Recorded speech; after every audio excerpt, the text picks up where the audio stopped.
இது கர்த்தர் இங்கே வைத்திருக்கிறார், என்ன அவர் கணக்கு கேட்பார். நான் ஒரு நிர்வாகி போல இருக்கிறேன், நான் நிர்வாகிக்கு வேணும், அவர் சொல்கிறத செய்யணும்னு வரும்போது நான் கொடுக்க ஆரம்பிக்கிறேன். அது எப்படி செலவிடப்பட வேணுமோ அப்படி செலவிட நான் ஆரம்பிக்கிறேன். இதை குறித்து இயேசு ஒரு ஓமையை சொன்னார். அதை போன வாரத்தில் நாம் ஆரம்பித்தோம், இன்றைக்கி தொடரப்போகிறோம். இயேசு ஒரு முறை போதித்து கொண்டிருக்கும் போது ஒருவன் வந்து ஆஸ்தியை பாகம் பிரிக்கும்படி என்னுடைய சகோதரனிடத்தில் கொஞ்சம் சொல்லும் என்று சொல்லி அவனுக்கும் அவன் சகோதரருக்கும் இருக்கிற அந்த பிரச்சனையை கொண்டு வந்து அங்கே தீர்த்து தரும்படி இயேசுவிடத்தில் வருகிறான். அதற்கு இயேசு அவனுக்கு பதில் சொல்லும்போது பொருளாசை குறித்து எச்சரிக்கையாக இருங்கள்னு ஆரம்பிக்கிறார். இந்த பிரச்சனை வர்றதே ஏன், பாகம் பிரிக்கிறதுல பிரச்சனை வர்றதே ஏன்னா பொருளாசை, அதுதான் பிரச்சனை. இது நாட்டுக்கு நாடு வீட்டுக்கு வீடு இருக்குது பாருங்கள். ஏன்னா பொருளாசை, இது என்னது இது என்னது என்னது என்று நினைக்கிற அப்படிப்பட்ட ஒரு எண்ணங்கள். பொருளாசைன்னு சொன்னால் இங்கிலீஷில் கவச்சஸ்னஸ்ன்னு வருது. கவட் என்று சொன்னால் இன்னொருவனதை நம்முடையதாக்கி கொள்ள நினைப்பது. அப்போ சிலர் கேட்குறாங்க, பொருளாதாரத்தை குறித்து இவ்வளோ போதிக்கிறீங்களேயா, பொருளாசை வந்துடாதா? பணத்தை குறித்து இவ்வளோ போதிக்கிறீங்களே, பொருளாசை வந்துடாதா? நான் சொல்கிறேன், நான் கர்த்தருக்காக இந்த பூமியிலே பணத்தையும் பொருளையும் நிர்வாகம் பண்ணுகிறேன் என்கிற எண்ணம் எனக்குள்ளே இருக்கும்போது, நான் ஒரு உக்ரானக்காரனை போல் இருக்கிறேன், அதற்கு பொறுப்பாளனாக இருக்கிறேன்கிற எண்ணம் உள்ளே இருக்கும்போது நிச்சயமாக பொருளாசைக்கு அங்கே இடமே கிடையாது. பொருளாசைனா என்ன? இன்னொருவனுடையதை எனக்கு சொந்தமாக்கி கொள்வது. அப்போ கர்த்தருடையதை நான் என்னதுன்னு பிடிச்சி வச்சுக்கிட்டு அதை மூட்டை கட்டி வைக்கிறது, அதுதான் தப்பு, அதுதான் பொருளாசை. அப்போ ஸ்டூவர்ட்ஷிப்பும் கவச்சஸ்னஸும் ஒன்றா சேரவே சேராது. அதாவது இந்த உக்ரானத்துவம் அல்லது நான் நிர்வாகி என்கிற அந்த எண்ணமும் பொருளாசையும் ஒன்றா சேரவே முடியாது. ஏதாவது ஒன்று தான் இருக்க முடியும். அதனால தான் இதை போதித்து கொண்டிருக்கிறேன். நான் ஒரு நிர்வாகி, தேவன் என்னுடைய கையில் கொடுத்துருக்கிறார், இதை நான் நிர்வாகம் பண்ணுகிறேன், உபயோகப்படுத்துகிறேன், அவ்வளோதான். அது குறித்து சொல்லும்போது சொல்லுகிறார், ஐஸ்வர்யம் உள்ள ஒருவனுடைய நிலம் நன்றாய் விளைந்ததாம், அவன் தன்னுடைய களஞ்சியங்கள்லாம் இடித்து பெருசாக கட்டி அதில் எல்லாத்தையும் சேர்த்து வைத்து, ஆத்மாவே உனக்காக அநேக வருஷங்களுக்கு அநேகம் பொருளை சேர்த்து வைக்கப்பட்டிருக்கிறது, நீ இளைப்பாரி புசித்து குடித்து பூரிப்பாயிரு என்று ஆத்மாவோடே சொல்லுவேன் என்று தனக்குள்ளே சிந்தித்து சொல்லி கொண்டானாம். தேவன் அவனை நோக்கி, மதிகேடனே, உன் ஆத்மா உன்னிடத்திலிருந்து இந்த ராத்திரியிலே எடுத்துக்கொள்ளப்படும், அப்பொழுது நீ சேகரித்தவைகள் யாருடையதாகும் என்கிறார். உடனே சிலர் சொல்கிறாங்க, ஐயா பாருங்கள், நீங்கள் பொருளாதாரத்தை பற்றி பேசுகிறீங்க, பணத்தை பற்றி பேசுகிறீங்க, ஐஸ்வர்யத்தை பற்றி பேசுகிறீங்க. இங்கே பாருங்கள், இயேசு சொல்லுகிறார், தேவன் ஒரு ஐஸ்வர்யவானை பார்த்து சொன்னாராம் முட்டாளேன்னு. ஆகவே தேவன் ஐஸ்வர்யவான்களை முட்டாள் என்கிறார். ஐஸ்வர்யவான்களை முட்டாள்னு சொல்லலை கர்த்தர், இந்த ஐஸ்வர்யவான முட்டாள்னு சொன்னார். அதுக்கு ஒரு காரணம் இருக்குது. என்ன காரணம்? 21ஆம் வசனம், தேவனிடத்தில் ஐஸ்வர்யவானாயிராமல் தனக்காகவே பொக்கிஷங்களை சேர்த்து வைக்கிறவன் இப்படியே இருக்கிறான். இவன் மட்டும் இல்லை, இன்னும் நிறைய பேர் இருக்கிறாங்கன்றார். எப்படி? தனக்காகவே பொக்கிஷங்களை சேர்த்து வைத்து தேவனிடத்தில் ஐஸ்வர்யமாயிராதவன். அப்போ இவனை ஏன் முட்டாள்னாரு? இவன் எல்லாம் என்னது என்னது என்னதுன்னு சொல்லி மூட்டை கட்டுற டைப். இவன் அவனை முட்டாள்னு சொன்னது கரெக்டு தான். எல்லா ஐஸ்வர்யவான முட்டாள் இல்லை, இப்படி இருக்கிறவன் எவனும் முட்டாள். இதெல்லாம் என்னுடையதுன்னு நினைக்கிறவன், அவன்கிட்ட கொஞ்சமாக இருந்தாலும் சரி நிறையா இருந்தாலும் சரி, அவன் முட்டாளாக தான் இருக்கிறான். ஏனென்றால் அவனுக்கு ஒன்று புரியல, இதெல்லாம் கர்த்தர் உண்டு பண்ணினது, கர்த்தர் கொடுத்தது, இதை நான் நிர்வாகம் பண்ண வேண்டும் என்று. தனக்காகவே பொக்கிஷங்களை சேர்த்து வைக்கிறவன், ரொம்ப அருமையாக சொல்லியிருப்பான், தனக்காகவே, வேறு யாருக்கும் கிடையாது, எனக்காகவே அப்படின்னு சொல்லி சேர்த்து வைக்கிறான். அப்படி இராமல் தேவனிடத்தில் ஐஸ்வர்யவானாக இருக்க வேணும்னு சொல்லியிருக்கு. தேவனிடத்தில் ஐஸ்வர்யவானாக இராமல் தனக்காகவே பொக்கிஷங்களை சேர்த்தான், அதனால தான் முட்டாள். அப்போ தேவனிடத்தில் ஐஸ்வர்யவானாக இராமல் என்று சொல்லியிருக்கிறத ஒரு ஆங்கில மொழிபெயர்ப்பு இப்படி சொல்லியிருக்குது. அதாவது ரிச் டுவர்ட் காட்னு சொல்கிறதுக்கு பதிலாக ரிச் ஃபார் காட் என்று வருது. அப்படின்னா தேவனுக்காக ஐஸ்வர்யம் உள்ளவனாக இராமல் தனக்காகவே ஐஸ்வர்யம் உள்ளவனாக இருக்க விரும்புகிறான் இவன். அப்போ பாருங்கள், தனக்காக வாழ்கிற வாழ்க்கை கடவுளுக்காக வாழ்கிற வாழ்க்கை கிடையாது. அதனால தான் முட்டாள்னு சொன்னார். தேவனுக்காக நீங்கள் ஐஸ்வர்யவான்களாக இருக்க வேண்டும். நீங்கள் யாராக இருந்தாலும் சரி, எங்கிருந்து என்னை கேட்டுக்கொண்டிருந்தாலும் சரி, தைரியமாக உங்கள் வாயை திறந்து சொல்லுங்கள், நான் தேவனுக்காக ஐஸ்வர்யம் உள்ளவனாக இருக்க விரும்புகிறேன் என்று. அதுதான் வேதவசனம் போதிக்குது. தேவனுக்காக ஐஸ்வர்யம் உள்ளவர்களாக இருந்தீர்கள் என்றால் தேவன் கொடுத்ததை எடுத்து தேவனுடைய சித்தத்தை இந்த பூமியில் நிறைவேற்றுவீர்கள். பாருங்கள், இதை சொன்ன உடனே அடுத்த வசனம் சொல்கிறார், பின்னும் அவர் தம்முடைய சீஷரை நோக்கி, இப்படி இருக்கிறபடினால் எண்ணத்தை உண்போம் என்று உங்கள் ஜீவனுக்காகவும் எண்ணத்தை உடுப்போம் என்று உங்கள் சரீரத்துக்காகவும் கவலைப்படாதீர்கள் என்று உங்களுக்கு சொல்லுகிறேன். லூக்கா 12ஆம் அதிகாரத்திலிருந்து வாசித்துட்டு இருக்கிறேன். இந்த மனுஷனை குறித்த ஒரு உவமையை சொல்லிட்டு, முட்டாளாக இருக்கிற இந்த ஐஸ்வர்யவானை குறித்த உவமையை சொல்லிவிட்டு அதுக்கப்புறம் இந்த போதனையில் வருது பாருங்கள். இதை கேட்ட உடனே உங்களுக்கு ஞாபகம் வரும்னு நினைக்கிறேன், மலைப்பிரசங்கத்திலிருந்து வர்ற போதனைகள் இவைகள்னு. மலைப்பிரசங்கத்தில் பார்த்தீங்கன்னா மத்தேயு 6ஆம் அதிகாரத்தில் மலை பிரசங்கத்தினுடைய நீண்ட பகுதியை அங்கே நாம் வாசிக்கிறோம். அதில் இந்த ஊமை மட்டும் கிடையாது பாருங்கள். ஆனால் அந்த போதனைகள்லாம் இருக்குது. எண்ணத்தை உண்போம், எண்ணத்தை குடிப்போம் என்பது குறித்து கவலைப்படாது, அதெல்லாம் இருக்குது. ஆனால் இந்த ஐஸ்வர்யவான் பற்றி அந்த சம்பவம் மட்டும் அங்கே இல்லை பாருங்கள். நான் நினைக்கிறேன் ரெண்டுத்தையும் ஒன்றா சேர்க்கணும். ரெண்டுத்தையும் ஒன்றா சேர்த்து வைக்க பார்க்கும்போது நமக்கு நல்லா விளங்க போகுது பாருங்கள். லூக்கா சொல்லுகிற விதத்தை பார்த்தால் இயேசு இந்த சம்பவத்தை சொல்லிவிட்டு அல்லது இந்த ஊமையை சொல்லிவிட்டு அப்புறம்தான் ஒன்றை குறித்தும் கவலைப்படாதீர்கள், எண்ணத்தை புசிப்போம், எண்ணத்தை குடிப்போம், எண்ணத்தை உடுத்துவோம்ன்றது குறித்து கவலைப்படாதீர்கள் என்று சொல்லி போதிக்கிறார். அப்போ மலை பிரசங்கத்தின் போது தான் இந்த ஊமையும் சொல்லியிருப்பார் போல் இருக்குது. ஏனென்றால் லூக்கா அப்படி தான் இந்த கதையை சொல்கிறார். லூக்கா சொல்லும்போது இதை சேர்த்துக்கிறார், மத்தேயு சொல்லும்போது சேர்க்காம விட்டார். இப்போ ரெண்டுத்தையும் சேர்த்து நம் முழுமையான ஒரு பிக்சரை உண்டாக்குவோம். அதுக்காக மத்தேயு 6ஆம் அதிகாரத்துக்கு செல்வோம். அங்கே 19ஆம் வசனத்தில் தான் பாருங்கள் அந்த பகுதி ஆரம்பிக்கிறது. அது பொக்கிஷங்களை சேர்க்கிறதை பற்றியும் பணத்தை பற்றியெல்லாம் ஆரம்பிக்குது. 19ஆம் வசனத்திலே மலை பிரசங்கத்தின் நடுவிலே இயேசு அங்கே அந்த போதனைகளை கொடுக்கிறார்.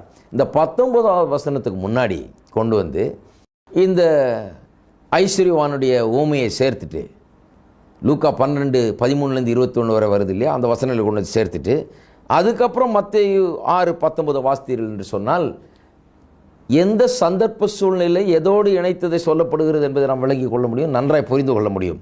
அப்போ மத்தேயு 6ஆம் அதிகாரம் 19ஆம் வசனத்திலேருந்து இப்போ வாசிக்க போகிறேன். அதுக்கு முன்னால் கொஞ்சம் ஞாபகம் வைத்துக் கொள்ளுங்கள். அதுக்கு முன்னால் இருக்கிறது என்ன? லூக்கா 12:13-21. அந்த ஐஸ்வர்யவான் களஞ்சியங்களை பெருசாக கட்டி சேர்த்து வச்சு எல்லாத்தையும் புசித்து குடித்து பூரிப்பாயிருன்னு சொல்கிறான். கத்த சொல்கிறாரு, இப்பொழுது உன்னுடைய ஆத்மா உன்னிடத்திலிருந்து இன்றைக்கு ராத்திரியில் எடுக்கப்பட்டால் இதெல்லாம் யாருக்கு சொந்தமாகும்? இப்படி தான் இருக்கிறான் எல்லாரும். அதாவது இப்படி தான் தனக்காகவே பொக்கிஷங்களை சேர்க்கிறவன் எல்லாருமே அப்படி தான் இருக்கிறார்கள். தேவனிடத்தில் ஐஸ்வர்யவான் ஆயிராமல் தனக்காகவே பொக்கிஷங்களை சேர்க்கிறவன் இப்படி இருக்கிறான் என்று சொல்லுகிறார். சொன்ன உடனே 19ஆம் வசனத்தை இப்போ வாசிக்கிறேன். மத்தேயு 6 பூமியிலே உங்களுக்கு பொக்கிஷங்களை சேர்த்து வைக்க வேண்டாம், இங்கே பூச்சியும் துருவும் அவைகளை கெடுக்கும், இங்கே திருடரும் கண்ணுமட்டு திருடுவார்கள். பாருங்கள், ஆரம்பிக்கிறதே கனெக்ட் ஆகுது. அதோட பூமியிலே பொக்கிஷங்களை சேர்த்து வைக்க வேணாம். எப்படி அந்த கதை முடிஞ்சது? தனக்காகவே பொக்கிஷங்களை சேர்த்து வைக்கிறவன் முட்டாளாக இருக்கிறான்னு சொல்லியிருக்குது இல்லையா. உடனே சொல்கிறாரு, பூமியில் உங்களுக்கு பொக்கிஷங்களை சேர்த்து வைக்க வேண்டாம். இதை வாசித்துட்டு நிறைய பேர் பேங்க் அக்கௌண்ட் ஓப்பன் பண்ணுறதே தப்புங்கிற ஒரு தத்துவத்தை கொண்டிருந்தார்கள். இது நானே பார்த்துருக்கிறேன். என்னுடைய வாழ்நாளிலேயே சில ஆண்டுகளுக்கு முன்பதாக இப்படிப்பட்ட மனுஷர்களை நான் பார்த்துருக்கிறேன். கிறிஸ்தவர்கள் நல்லவர்கள், ஆனால் இந்த வசனத்தை ஒரு மாதிரி அவர்கள் வியாக்கியானம் பண்ணி பாருங்கள், இயேசு போதிச்சிட்டாராக்கும், பூமியில் உங்களுக்கு பொக்கிஷங்களை சேர்த்து வைக்கக்கூடாதுன்னு போதிச்சிட்டாராக்கும், பைபிளில் இருக்குதாக்கும், அதனால் நான் பேங்க் அக்கௌண்ட்டே ஓப்பன் பண்ணுறதில்லைன்னு. இப்போல்லாம் ஓப்பன் பண்ணிட்டாங்க. இருந்தாலும் ஒரு பின்னடைவு பாருங்கள், அவங்களுக்கும் அவர்களை நம்பி இருந்தவர்களுக்கும் எவ்வளோ பெரிய ஒரு பின்னடைவு. ஏன்னா அது தவறாக புரிந்து கொண்டதுனால. எப்போவுமே நம்ம தவறான தத்துவத்தை தழுவும் போது ஒரு பின்னடைவு ஏற்படுகிறது வாழ்க்கையில். அதனால தான் பாருங்கள், சரியான சத்தியங்களை அறிந்து கொள்வது அவசியம். சத்தியத்தை அறிவீர்கள், சத்தியம் உங்களை விடுதலையாக்கும் என்று அதனால தான் சொல்லப்பட்டிருக்கிறது. அப்போ இயேசு இங்கே என்ன போதிக்கிறாரு? பேங்க் அக்கௌண்ட் ஓப்பன் பண்ணக்கூடாதுன்றாரா? சேமிக்கக்கூடாதுன்னு சொல்கிறாரா? பொக்கிஷங்களை சேர்த்து வைக்க வேண்டாம்னு சொல்கிறாரா? என்ன சொல்கிறாரு இங்கே என்று சொன்னால், நீதிமொழிகள் 6ஆம் அதிகாரத்தை பார்த்தீர்கள் என்றால் எறும்பை போய் பார்க்க சொல்கிறார், அதுலேருந்து கற்றுக்க சொல்கிறார். என்ன கற்றுக்கணுமா? அது வேலை செய்கிற நேரத்தில் வேலை செய்து வேலை செய்ய முடியாத ஒரு காலம் சீசன் வரப்போது, அதுக்காக வேலை செய்கிற காலத்திலே சேர்த்து வைக்குதாம். அப்போ அது சேர்த்து வைக்குது, அதுலேருந்து கற்றுக்கங்கிறது ஒரு வேதம் ஒரு பக்கம் அப்படி சொல்லுது. இப்போ இன்னொரு பக்கம் இயேசு சொல்கிறாரு சேர்த்து வைக்காதேன்னு. அப்போ எது உண்மை? வேதம் எதிரும் புதிருமா பேசுறது கிடையாது பாருங்கள். நம்ம அதை ரெக்கன்சைல் பண்ணணும். நம்ம அதெல்லாம் ஒன்று சேர்த்து புரிந்து கொள்ள வேணும் சரியா என்ன சொல்ல வருகிறது என்று. அப்போ இயேசு என்ன சொல்கிறாரு? பூமியில் உங்களுக்காக பொக்கிஷங்களை சேர்த்து வைக்க வேண்டாம் என்பதன் அர்த்தம் என்ன? தெளிவாக இருக்குது. பூமியிலே உங்களுக்கு பொக்கிஷங்களை சேர்த்து வைக்க வேண்டாம். இந்த உங்களுக்குங்கிறது தான் ரொம்ப முக்கியம் பாருங்கள். இங்கே உங்களுக்கு உங்களுக்கு நம்ம எம்பசிஸ் எங்கே போட்டோம்? பூமியிலே பொக்கிஷங்களை இதெல்லாம் போட்டோம்.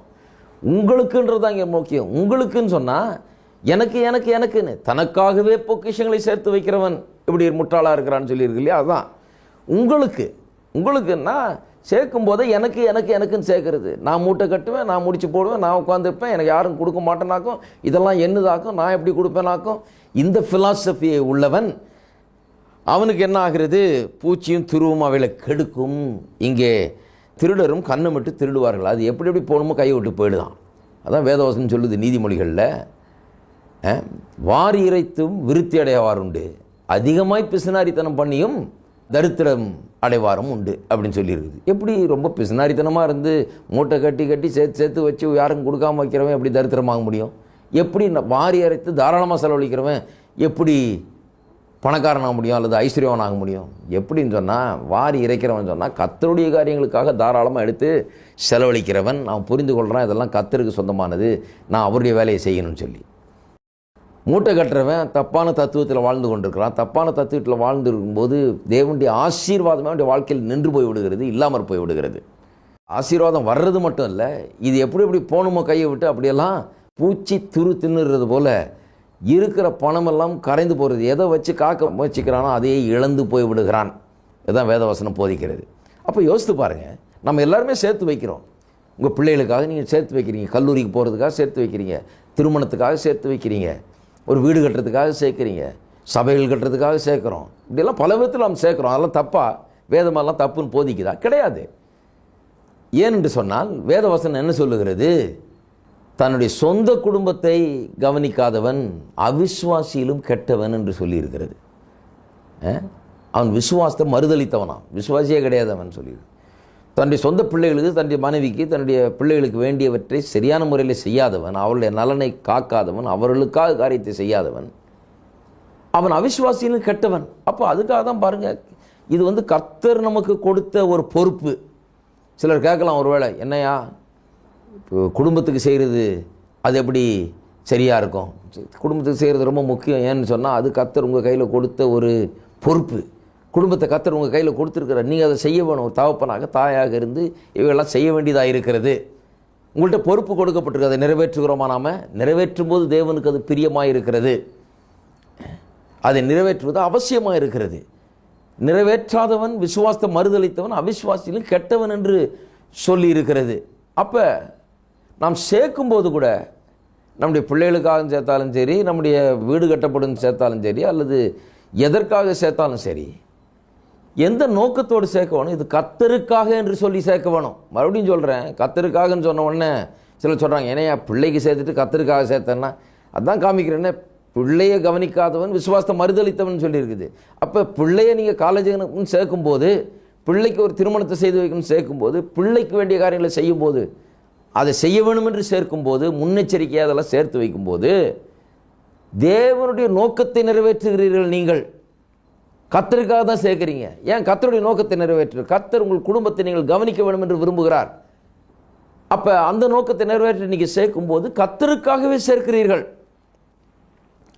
அது மட்டுமல்ல, கர்த்தருடைய காரியங்கள் நிறைவேற வேண்டும் என்கிற ஒரு வாஞ்சை நிமித்தமாக சேர்க்கிறீர்கள். கர்த்தருடைய நாமம் மகிமைப்பட வேணும், கர்த்தருடைய காரியங்கள் நிறைவேற வேண்டும் என்ற வாஞ்சையோடு சேர்க்கிறீர்கள். யெகோவா ஈரே என்று தேவனுக்கு பழைய ஏற்பாட்டில் பெயர் இருந்தது அல்லவா? அந்த பெயருடைய அர்த்தம் என்ன தெரியுமா? நம்முடைய தேவைகள் எழும்பும் முன்னவே அதை சந்திக்க ஆயத்தமாகிறவர். தேவை எழுந்த பிறகு தலையை சொஞ்சிட்டு இருக்கிறவர் இல்லை, தேவை எழும்புறதுக்கு முன்னாகவே அந்த தேவையை சந்திக்க அவர் ஆயத்தமாக இருக்கிறார். உங்கள் பிள்ளைக்கு 1ஆம் தேதி ஃபீஸ் கட்டணும்னா நீங்கள் ஆயத்தமாயிடுறீங்க முன்னாடியே. 1ஆம் தேதி 3 வயசு பிள்ளை எல்கேஜிக்கு ஃபீஸ் கட்டணும்னு உங்கள்கிட்ட கேட்குறதில்ல. அந்த பிள்ளையினுடைய தேவையை நீங்கள் அறிந்து அதை கட்டுறதுக்கு நீங்கள் ஆயத்தமாகி விடுகிறீர்கள். அதான் பெற்றோர். அப்படி நீங்கள் செய்யும்போது கர்த்தருக்கு எவ்வளோ பிரியமாக இருக்குது தெரியுமா? அது கர்த்தர் அதில் மகிமைப்படுகிறார். கர்த்தர் சொல்கிறாரு, தான் கரெக்டு, நீ உன் பிள்ளைக்கு நீ செய்கிறது நீ விசுவாசிங்கிறத எடுத்து காண்பிக்கிறது, நீ செய்ய வேண்டியதை கரெக்டாக செய்கிற, அது எனக்கு செய்த மாதிரிங்கிறார். ஏன்னா அவருடைய நோக்கத்தை நாம் நிறைவேற்றுகிறோம். இந்த பூமியில் குடும்பங்கள் தலைக்க வேண்டும், தலை தோங்க வேண்டும் என்பது தேவனுடைய சித்தமாக இருக்கிறது. அநேகர் பாருங்கள், ஆவிக்குரியவர்கள் என்கிற பேரில் இதை கவனிக்காம விட்டுறது. நான் கர்த்தருக்காக செய்வேன், இதுக்கு செய்ய மாட்டேன், இதெல்லாம் கூட கர்த்தருக்காக செய்கிறது தான். அப்போ சேர்க்கும் போது கர்த்தருக்காக நாம் சேர்க்கிறோம். சேவ் பண்ணுறதே கர்த்தருக்காக சேவ் பண்ண முடியும். உங்களுக்காக சேவ் பண்ணாமல் கர்த்தருக்காக எந்த ஆட்டிடியூடோடு சேவ் பண்ணுறோம், எந்த மனப்பான்மையோடு நாம் சேர்க்கிறோம், அதுதான் அதை பற்றி தான் இங்கே பேசுத ஒழிய சேர்க்கறது தப்பு நீங்கள் சொல்லலை. சேர்க்கும் போது எதுக்காக சேர்க்குறோம்? கர்த்தருடைய நோக்கங்களை சரியான முறையில் என்னுடைய வாழ்க்கையில் நான் நிறைவேற்ற வேண்டும், பொறுப்புகளை சரியான விதத்தில் நான் கவனிக்க வேண்டும், அதற்காக நான் சேர்க்கிறேன்னு சேர்க்கும்போது அது கரெக்ட். அடுத்த வசனம் சொல்லுது பாருங்கள், பரலோகத்தில் உங்கள் பொக்கிஷங்களை சேர்த்து வையுங்கள், அங்கே பூச்சியாவது துருவாது கெடுக்கிறதும் இல்லை, அங்கே திருடர் கண்ணுமிட்டு திருடுகிறதும் இல்லை. பரலோகத்தில் எப்படி சேர்க்கறது? இங்கேருந்து பணத்தை எடுத்துகிட்டு போய் பரலோக பேங்க்கில் எப்படி அக்கௌண்ட் ஓப்பன் பண்ணி அங்கே பணம் எப்படி போடுறது? அங்கே போடலாமா? பரலோக பேங்க்கில் எப்படி போடுறதுன்னா, காணிக்கை, தசமபாகங்கள், ஏழைகளுக்கு செய்கிறது, இப்படிப்பட்ட காரியங்கள் கர்த்தருடைய நோக்கங்களுக்காக நாம் காரியங்களை செய்யும்போது, அதற்காக செலவிடும்போது, இதெல்லாம் பரலோகத்தில் சேர்க்கிறது போல, அல்லது அவைகளுக்காக நாம் சேர்க்கும்போது பரலோகத்தில் நாம் பொக்கிஷங்களை சேர்த்து வைக்கிறது போல. இங்கே சொல்லியிருக்குது பரலோகத்தை உங்களுக்கு பொக்கிஷங்களை சேர்த்து வைங்களா. அப்படின்னா என்ன அர்த்தம்? உங்களுடைய செக்யூரிட்டி எங்கே இருக்குது? கர்த்தருடைய நோக்கத்தை நிறைவேற்றுவதில் தான் உங்கள் செக்யூரிட்டி இருக்குது. அநேகருக்கு பயம் இன்றைக்கு, இன்றைக்கி இருக்கிற காசு நாளைக்கு இருக்குமோ, இதே பயம்தான் பாருங்கள் நிறைய பேருக்கு. இன்றைக்கி இருக்குது பிரதர், நாளைக்கு இருக்குமா? சரியான ஃபிலாசபி, சரியான தத்துவத்தை அரவணைத்து கொண்டால் கண்டிப்பாக நாளைக்கு இருக்கும். இருக்கிறது மட்டும் இல்லாமல் இன்றைக்கு இருக்கிறத விட 1000 மடங்கு அதிகமாக இருக்கும். அதுதான் கர்த்தருடைய விருப்பம். ஏன் இருக்காது? சரியான தத்துவத்தை அரவணைத்துக் கொள்ளலைன்னா இன்றைக்கி இருக்கிறது நாளைக்கு இருக்காமல் போயிடும். சரியான வாழ்க்கை தத்துவங்களை அரவணைத்துக் கொள்ளும்போது இன்றைக்கு இருக்கிறதை காட்டிலும் 1000 மடங்கு இருக்கும். இதெல்லாம் கர்த்தருடையது, கர்த்தர் என்று கொடுத்தது, இதை நிர்வாகம் பண்ண வேண்டும், இதை பெருக்க வேண்டும், இது கர்த்தருடைய நோக்கங்களை நிறைவேற்ற வேண்டும் என்று சொல்லும்போது அதில் தான் உங்களுடைய செக்யூரிட்டி இருக்குது. அதனால தான் சொல்லுறது பரலோகத்தில் உங்களுக்காக பொக்கிஷங்களை சேர்த்து வையுங்கள். அப்போ கர்த்தருக்காக நாம் சேர்த்து வைக்கும்போது பரலோகத்தில் சேர்த்து வச்சது போல் நம்முடைய செக்யூரிட்டியும் அதிலேயே அடங்கி இருக்கிறது. அங்கே பூச்சியாவது துருவாது கெடுக்கிறதும் இல்லை, அங்கே திருடர் கண்ணமிட்டு திருடுறதும் இல்லை. பரலோக பேங்க்கில் கொண்டு போய் காசை போட்டுவான்னு சொல்லலை, அப்படி ஒரு பேங்க்கும் கிடையாது, போடவும் முடியாது நீங்கள் போயிட்டு. இந்த அர்த்தத்தில் தான் அப்படி சொல்லியிருக்கிறது. அப்புறம் சொல்லியிருக்கு உங்கள் பொக்கிஷம் எங்கே இருக்கிறதோ அங்கே உங்கள் இருதயமும் இருக்கும். ஒரு மனுஷனுடைய இருதயம் எங்கே இருக்குன்னு தெரிஞ்சுக்கணும்னா அவனுடைய பணம் எங்கே போகுதுன்னு பாருங்கள். கரெக்டாக அவனுடைய இருதயம் எங்கே இருக்குன்னு தெரியும். இருதயத்தில் எதை நேசிக்கிறானோ அதுக்கு தான் பணத்தை செலவழிவான். பணத்தை எதுக்கு செலவிடுறான்னு பார்த்தா இருதயம் எங்கே இருக்குதுன்னு தெரிந்துவிடும். கர்த்தரை நேசிக்கிற ஒரு மனுஷன், கர்த்தர் மீது தாகமாய் வாஞ்சையாக இருக்கிற மனுஷன், அவரை கனம் பண்ண வேண்டும் என்று விரும்புகிற மனுஷன் கர்த்தருடைய வார்த்தையின்படி தன்னுடைய குடும்பத்துக்கும் தேவனுடைய காரியங்களுக்கும் எல்லாவற்றுக்கும் கர்த்தர் செய்ய சொல்லுகிறபடி அவன் செய்வான். இருதயம் எங்கேயோ அங்கே தான் பொக்கிஷம் இருக்கும், பொக்கிஷம் எங்கேயோ அங்கே தான் இருதயம் இருக்கும். ரெண்டு விதமாகவும் சொல்லலாம். பொக்கிஷம் எங்கேயோ அங்கே தான் இருதயம் இருக்குன்னு சொல்லியிருக்கு. மாற்றியும் சொல்லலாம், இருதயம் எங்கேயோ அங்கே தான் பொக்கிஷம் இருக்கும். அப்போ உங்கள் ஹார்ட் எந்த பக்கம் இருக்குதோ அந்த பக்கம் தான் பணமும் போகும். என்ன அருமையான வார்த்தைகள் பாருங்கள். அப்புறம் சொல்லியிருக்குது கண்ணானது சரீரத்தின் விளக்காய் இருக்கிறது. உன் கண் தெளிவாக இருந்தால் உன் சரீரம் முழுதும் வெளிச்சமாக இருக்கும். உன் கண் கெட்டதாக இருந்தால் உன் சரீரம் முழுதும் இருளாக இருக்கும். இப்படி உன்னிலுள்ள வெளிச்சம் இருளாக இருந்தால் அவ்விருள் எவ்வளவு அதிகமாக இருக்கும். திடீர்னு கண்ணை பற்றியும் சரீரத்துக்கு அப்படி இது வெளிச்சமாக இருக்குது என்பதை பற்றியும் பேசுகிறது. சிலர் நினைக்கிறாங்க இது வேறு சப்ஜெக்ட் போயிட்டாருன்னு. கிடையாது, அதே சப்ஜெக்ட் தான். எதுக்கு கண்ணை பற்றி பேசுகிறாரு, வெளிச்சத்தை பற்றி பேசுகிறாரு? சரீரத்துக்கு இந்த கண் வெளிச்சம் தெரியுது, வாழ்க்கைக்கு கண்ணோட்டம் வெளிச்சத்தை தருகிறது. சரியான கண்ணோட்டம் வெளிச்சத்தை தருகிறது. அதுதான் கண்ணுன்றார். கண்ணுங்கிறது கண்ணோட்டத்தை பற்றி பேசுகிறார். இந்த சரீரத்துக்கு வெளிச்சம் உண்டாக வேண்டும் என்றால் இந்த கண் எவ்வளவு அவசியமாக இருக்கிறதோ அதுபோலவே வாழ்க்கையை வெளிச்சத்தில் வாழ வேண்டும் என்று சொன்னார். பிரகாசமுள்ள மனக்கண்களை உடையவர்களாக, அறிந்தவர்களாக, எல்லாவற்றையும் புரிந்து கொண்டவர்களாக, ஞானமாக வாழ வேண்டும் என்று சொன்னால் என்ன அவசியம்? நமக்கு கண்ணோட்டம் அவசியம். ஒரு காரியத்தை எப்படி பார்க்குறோம், பணத்தை எப்படி பார்க்குறோம், ஆஸ்தியை எப்படி பார்க்குறோம், சொத்துக்களை எப்படி பார்க்குறோம், வெள்ளியும் பொன்னியும் எப்படி நாம் காண்கிறோம். கண்ணு சரியா இல்லைன்னா எப்படி சரீரம் முழுதும் இருளாயிடுதோ அது போலவே கண்ணோட்டம் சரியில்லைன்னா வாழ்க்கையே இருளடைந்து விடுகிறது. அநேகருடைய பொருளாதார வாழ்க்கை இன்றைக்கு இருளடைந்து கிடக்கிறது. காரணம் என்ன என்று சொன்னால் வாழ்க்கையில் கண்ணோட்டம் சரியில்லை, பொருளாதாரத்தை குறித்த கண்ணோட்டம் சரியில்லை. எல்லாவற்றை பற்றியும் அப்படி தான். கண்ணோட்டம் சரியாக இருக்கணும், அப்போ தான் வாழ்க்கை சரியாக இருக்கும். வாழ்க்கைக்கு அது வெளிச்சமாக இருக்கிறது. சத்தியத்தை அறிவீர்கள், அதான் கண்ணோட்டம். அந்த சத்தியம் உங்களை விடுதலையாக்கும். அடுத்த வசனத்தை பார்ப்போம். 2 எஜமான்களுக்கு ஊழியம் செய்ய ஒருவனாலும் கூடாது. ஒருவனை பகைத்து மற்றவனை சிநேகிப்பான், அல்லது ஒருவனை பற்றி கொண்டு மற்றவனை அசட்டை பண்ணுவான். தேவனுக்கும் உலகப் பொருளுக்கும் ஊழியம் செய்ய உங்களால் கூடாது. நான் பிரசங்கித்து கொண்டிருந்தப்போ ஒரு முறை பொருளாதாரத்தை குறித்து பிரசங்கம் பண்ணும்போது ஒரு ஆள் சொன்னார், யார் ரொம்ப பணத்தை பற்றியும் பொருளாதாரத்தை பற்றியும் பேசுகிறீங்க, ஆனால் வேதம் என்ன சொல்லுகிறது தெரியுமா, ஏசு என்ன சொல்லாது தெரியுமா, தேவனுக்கும் உலகப் பொருளுக்கும் ஊழியம் செய்ய உங்களால் கூடாது என்றார். கரெக்டாக சொன்னார். அதில் என்ன தப்பு இருக்குது? நான் ஒன்றும் உலகப் பொருளுக்கும் தேவனுக்கும் ஊழியம் செய்ய நான் போதிக்கிறேன் அல்லது இயேசு போதிச்சாரா? கிடையாது. அது என்ன சொன்னார்னு புரிந்து கொள்ள வேணும். என்ன சொல்கிறாரு? தேவனுக்கும் உலகப் பொருளுக்கும் உங்களால் ஊழியம் செய்ய கூடாது, முடியாதுன்றார். என்ன அர்த்தத்தில் சொன்னார்? என்ன அர்த்தத்தில் சொன்னார்னா தேவனுக்கு தான் ஊழியம் செய்ய முடியும், தேவனுக்காக தான் வாழ முடியும். உலக பொருள் என்னத்துக்கு? அதை உபயோகப்படுத்தணும், பொருட்களை உபயோகப்படுத்தணும், தேவனை வணங்க வேண்டும், ஆராதிக்க வேண்டும், தேவனுக்காக வாழ வேண்டும், பொருட்களை பயன்படுத்தி கொள்ள வேண்டும். நம்ம தலையில் வாழ்ந்துகிட்டு இருக்கோம். அநேக நேரத்தில் பொருட்களுக்காக வாழ்ந்து கொண்டு வெள்ளியும் பொண்ணுக்காக வாழ்ந்து கொண்டு, பணத்துக்காக வாழ்ந்து கொண்டு, தேவனை அப்பப்போ யூஸ் பண்ணிக்கிறது. ஒரு ஜபங்கப்போம், ஒரு உபவாசம் போட்டு கர்த்தாவே அது தேவை இது தேவைன்னு அப்படி யூஸ் பண்ணிக்கிறது ஒழிய வாழ்கிறதெல்லாம் பணத்துக்காக அப்படி ஆகிடுது அநேக நேரத்தில். அதை தான் சொல்கிறார் இயேசு. இல்லை, தேவனுக்காக வாழ வேண்டும், பணத்தை உபயோகப்படுத்தி கொள்ள வேணும். பணம் வந்து ஒரு கமாடிட்டி, இதை கொடுத்தா ஏதாவது கிடைக்கும், அவ்வளோதான். ஒரு கரன்சி, இதை கொண்டு போய் கடையில் கொடுத்து நமக்கு வேண்டிய பொருட்களை வாங்குகிறோம். தேவன் வந்து அவர் கர்த்தராக இருக்கிறார், அவரை ஆராதிக்கிறோம், அவரை தொழுது கொள்கிறோம், அவரை வணங்குகிறோம், அவருக்கு மரியாதை செலுத்துகிறோம். ஆனால் இன்னும் கொஞ்சம் ஆழமாக பார்த்தீர்கள் என்று சொன்னால் ஆங்கில மொழியிலே எப்படி வருகிறது, you cannot serve God and mammon. Mammon என்கிற அந்த வார்த்தை பொருள், உலக பொருள் என்கிறது மேமன் என்கிற வார்த்தையினால் வருது இங்கிலீஷில். மேமன் என்கிற வார்த்தை எங்கிருந்து வந்தது?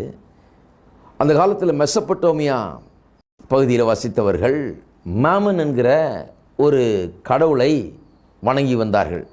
அந்த கடவுளை வணங்கி சேவித்து வந்த காலத்திலே அவர்கள் பொருளாதாரத்திலே ஒரு புதிய முறையை கண்டுபிடித்தார்கள். அது என்னன்னு சொன்னால், வட்டி மேலே வட்டி வரும்படியாக, காம்பவுண்ட் வட்டி கிடைக்கும்படியாக பணத்தை கடனுக்கு கொடுப்பது.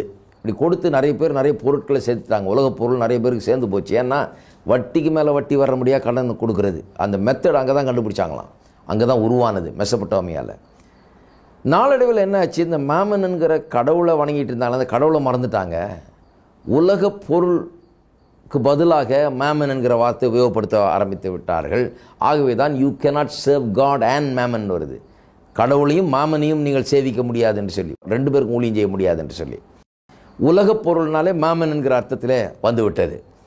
அப்போ இயேசு என்ன சொல்லுகிறார், ஒருவன் இந்த வட்டி மேலே வட்டி என்கிற விதத்தில் வட்டிக்கு பணம் வாங்கி அவன் அப்படி வாழும்போது என்ன ஆகுறது, அவனுடைய வாழ்க்கை சம்பாதிச்சு வெறும் வட்டியை கட்டுறதுக்கு தான் சரியாக இருக்குது. அநேகருடைய வாழ்க்கை எனக்கு அப்படி தான் இருக்குது பாருங்கள். முழு சம்பளத்தையும் கொண்டு வந்து வட்டி கட்டுறதுக்கு போதலை பாருங்கள், அப்படி ஒரு வாழ்க்கை இருக்குது. ஏன்னு சொன்னால், எப்படி அவர்கள் இப்படி ஆனார்கள்னு கொஞ்சம் யோசித்து பார்க்கணும். எப்படி ஆனார்கள்னா, வாழ்க்கை தத்துவம் அங்கே தவறு. என்ன தத்துவம், ஏன் பணம் நான் எப்படி வேணால் செலவிப்பேன்னு சொல்லி செலவழிக்கிறது, கடைசியில் அதை கண்டபடி செலவழித்து விட்டு கடன் வாங்குகிற நிலைக்கு வந்து, அந்த கடனில் என்ன வட்டியாக இருந்தாலும் பரவாயில்ல வாங்கலாம், எவ்வளோ வட்டிக்கு மேலே வட்டி போட்டாலும் வாங்கலான்னு சொல்கிற அளவுக்கு நிர்பந்திக்கப்பட்டு அப்படி ஒரு கடனை வாங்கி கடனில் மூழ்கி கொண்டிருக்கிறார்கள் அநேகர். அதுக்கு அடிப்படை என்ன தப்புன்னு சொன்னால், வாழ்க்கை தத்துவம் தப்பு. தங்களிடத்தில் கொடுக்கப்பட்ட பணத்தை, தங்கள் வருமானத்தை, சம்பாத்தியத்தை கடவுள் தங்கள் கையில் கொடுத்த ஒரு பொறுப்பாக எண்ணாமல் அதை சரியான விதத்தில் நான் செலவழிக்க வேணும், கடவுளுக்கு கணக்கு சொல்ல வேணும் என்கிற ஒரு எண்ணத்தை அவர்கள் விட்டுவிட்டு, இது என்னது, நான் என்ன வேணால் செய்வேன், இது நான் தான் ஓனர் இதுக்குன்னு சொல்லி செலவழித்ததுனால தான் இந்த நிலைக்கு வந்து விடுகிறார்கள். இது கடவுள் எதுன்னு நினச்சாலே நம்ம அந்த மாதிரிலாம் அந்த பணத்தை செலவழிக்க மாட்டோம், இந்த மாதிரி கடன் வாங்க வேண்டிய வேலைக்கு வரவும் மாட்டோம், அந்த ஒரு நிர்பந்தத்துக்கு ஆளாகவும் மாட்டோம். ஆகவே தான் நீதிமொழிகளில் சொல்லப்பட்டிருக்கிறது, கடன் வாங்குகிறவன் கடன் கொடுக்கிறவனுக்கு அடிமையாக இருக்கிறான், ஸ்லேவ். இது எவ்வளோ உண்மை பாருங்கள். கடன் கொடுக்கிறவனுக்கு கடன் வாங்குறவன் அடிமையாயிடுறான். அதுக்கு அப்புறம் அவனுக்காகவே தான் வாழணும். இவங்க மாதம் பூரா சம்பாதிக்கிறது இதுக்கு வட்டி கட்டுறதுக்காக தான். அப்போ யாருக்காக வாழ்ந்து கொண்டிருக்கிறாங்க? கர்த்தர் இதுக்கு ஏதாவது கொடுன்னு சொன்னால் கொடுக்க முடியுமா? உங்களால் கொடுக்குறதுக்கு காசே கிடையாது. கர்த்தர் எந்திரிச்சு வா இதை செய்யின்னு சொன்னால் இவங்களை செய்ய முடியாது. ஏன்னா அவன் வேலைக்கு போகணும், காலையிலேருந்து சாயந்தரம் வரைக்கும் சம்பாரிச்சு கொண்டாந்து வட்டிக்கே போதிலையே. அப்புறம் கர்த்தருக்காக என்ன செய்கிறது? கர்த்தருக்காக ஒன்றுமே செய்யவே முடியாது. அங்கே அடிமையாயிடுறாங்க. கர்த்தரை சேவிக்க முடியாது, கர்த்தருக்காக ஊழியம் செய்ய முடியாது. அதைத்தான் சொன்னார், தேவனுக்கும் உலகப் பொருளுக்கும் ஊழியம் செய்ய முடியாது, தேவனுக்கும் இந்த மேமனுக்கும் ஊழியம் செய்ய முடியாது என்று சொல்லி. பழைய ஏற்பாட்டு காலத்திலே யூபிலி வருஷம் என்கிற ஒரு வருஷம் அங்கே இருந்தது இஸ்ரவேல் மக்கள் மத்தியில். 50வது வருஷம் யூபிலி வருஷம். அதுக்காக எல்லாம் காத்துக்கிட்டு இருந்தாங்க. ஏன்னா யாராவது கடன் வாங்கி கொடுக்க முடியாமல் போய் சொத்துக்களை இழந்திருந்தால் ஒவ்வொரு 50வது வருஷமும் இந்த சொத்துக்களை யார் எடுத்துக்கொண்டாரோ, அந்த கடன் கொடுத்தவன் எடுத்துக்கிறான் பாருங்கள், அவன் கொண்டு திருப்பி கொடுத்துடணும் 50வது வருஷத்தில் எல்லாத்தையும். ஆகவே எந்த மனுஷனையும் எதையுமே இழக்க முடியாது. இது நம்ம நாட்டிலே எல்லா நாட்டிலையும் இருந்தால் நல்லாயிருக்கும். இன்றைக்கி யாரும் அவருடைய வீடுகளையும் நிலங்களையும் இழந்து போக முடியாது நிரந்தரமாக. ஒருவேளை இழக்க நேரிட்டால், கடன் வாங்கிட்டு கொடுக்கலன்னா அவன் எடுத்துக்கிறது நியாயம் இருக்குது. ஏன்னா கடன் கொடுத்தான் இல்லையா, அவன் எடுத்தான்னா கூட எவ்வளோ நாள் அதை அனுபவிக்கலாம்? அந்த 50வது வருஷம் வர்ற வரைக்கும் தான் அனுபவிக்கலாம். அப்படி ஒரு முறை இருந்தது பாருங்கள். அப்போ கடன் கொடுக்கும்போதே அவன் 50வது வருஷம் வர்றதுக்கு இன்னும் 10 வருஷம் தான் இருக்குன்னா அதுக்கேற்ற மாதிரி தான் கடன் கொடுப்பான். அப்படி ஒரு சிஸ்டம் அந்த காலத்தில் இருந்தது, ஜனங்களை ப்ரொடெக்ட் பண்ணுறதுக்கு. கர்த்தர் எவ்வளோ நல்லவர்னு கொஞ்சம் யோசித்து பாருங்கள். யாரும் எதையும் இழக்கக்கூடாதுன்னு பார்க்குறாரு. ஆனால் அதுக்கு பின்னால் இருக்கிற கருத்து என்னென்றால், எல்லாம் கர்த்தருக்கு சொந்தமானது, கர்த்தர் இதை கொடுத்துருக்கிறார் ஜனங்களுக்கு. அதனால் இன்னொருவனுடையதே ஒருவன் அபகரிப்பது, எடுத்துக்கொள்வது, நிரந்தரமாக அவனிடத்திலிருந்து பிடுங்கிக் கொள்வது என்பது ஆகாது, அது நியாயம் அல்ல. என்கிறது தான் அதனுடைய கருத்து. அருமையானவர்களை சிந்தித்து பார்க்க வேணும்.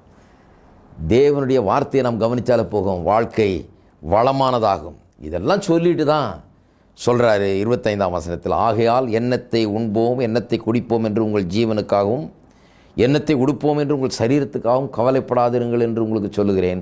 ஆகாரத்தை பார்க்கலும் ஜீவனும் உடையை பார்க்கலும் சரீரம் விசேஷத்தவைகள் அல்லவா நீ சொல்லிகிட்டே போயிட்டு பிறகு சொல்லுகிறார், இவைகளெல்லாம் அஞ்ஞானிகள் நாடி தேடுகிறார்கள், இவைகளெல்லாம் உங்களுக்கு வேண்டியவைகள் என்று உங்கள் பரமபிதா அறிந்திருக்கிறார். முதலாவது தேவனுடைய ராஜ்யத்தையும் அவருடைய நீதியும் தேடுங்கள், அப்பொழுது இவைகளெல்லாம் உங்களுக்கு கூட கொடுக்கப்படும். என்ன அருமையான வார்த்தைகள் பாருங்கள். தேவனுடைய ராஜ்யத்தையும் நீதியும் முதலாவது தேடும்போது, கர்த்தரை சேவிக்கும்போது, அவருக்கு ஊழியம் செய்யும்போது, இதெல்லாம் கர்த்தரிடத்திலிருந்து வந்தது என்கிற தத்துவத்தை அரவணைத்து கொள்ளும்போது, அதை தழுவி கொள்ளும்போது தவறாக போக முடியாது. நம்முடைய வாழ்க்கை ஆசீர்வாதத்தில் செல்லும், நாம் பாதுகாக்கப்படுவோம். நாளைக்கு எண்ணத்தை உண்போம் எண்ணத்தை பூசிப்போன்ற பற்றி கவலை அங்கே இருக்காது. ஏனென்று சொன்னால் இப்படிப்பட்ட ஒரு வாழ்க்கையில் செழிப்பு நாளுக்கு நாள் பெருகி கொண்டே இருக்கும், தேவையெல்லாம் சந்திக்கப்படும், நாளுக்கு நாள் பொருளாதார பெருக்கமும் ஆசீர்வாதமும் அப்பேற்பட்ட ஒரு வாழ்க்கையில் உண்டாயிருக்கும். அருமையானவர்களை சிந்தித்து பாருங்கள். நீங்கள் ஆசீர்வாதமாக இருக்க விரும்புவது தேவனுடைய சித்தமாக இருக்கிறது. அதற்கு தேவன் வேண்டிய காரியங்கள் இந்த வேத வசனத்தில் போதித்திருக்கிறார். இவளை மனதில் வையுங்கள், இவைகளை அரவணைத்துக் கொள்ளுங்கள், தவறான எண்ணங்களை தூக்கி எறியுங்கள், கர்த்தருக்காக நான் ஐஸ்வர்யவானாக இருப்பேன் என்கிற தீர்மானத்தை எடுங்கள். கர்த்தர் உங்களை ஆசீர்வதிப்பார்.